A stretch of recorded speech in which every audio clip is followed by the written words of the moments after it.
السلام عليكم ورحمة الله وبركاته أعزائي المتابعين. هنجاوب عن سؤال. كان موقف حصل معانا، وكان حد جاي يكتب عد، فكان مكتوب على العد من فوق عد ابتدائي. فالراجل اعترض ومش عايز يكتب العد على اساس ان كده هو عايز يكتب عد نهائي، جاي يشتري ويبيع ومسلف فلوسه كامل.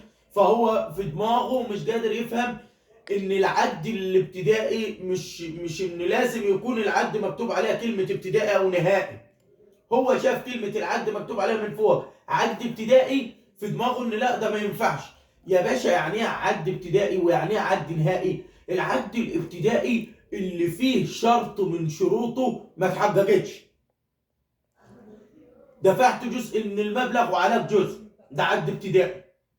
بعت الواحد بيت ولسه ما سلموهلكش وقال لك هتديني فتره 5 شهور 6 شهور، انت عليك فلوس وانا هسلمك لما تسددني، فبتكتبه عد ابتدائي. لكن العد النهائي اللي اكتملت شروطه واستوفت ومفيش اي بند من بنوده متوقفه، لا يهمك اذا كان الورقه بتاعت العد مكتوب عليها عد نهائي او عد ابتدائي. العد اكتملت شروطه واتحققت وكل بنوده اتنفذت، ده عد نهائي حتى لو كان مكتوب عليها ابتدائي. والعد الابتدائي نهائي طالما انه نافذ حتى لو ما كانش استلم.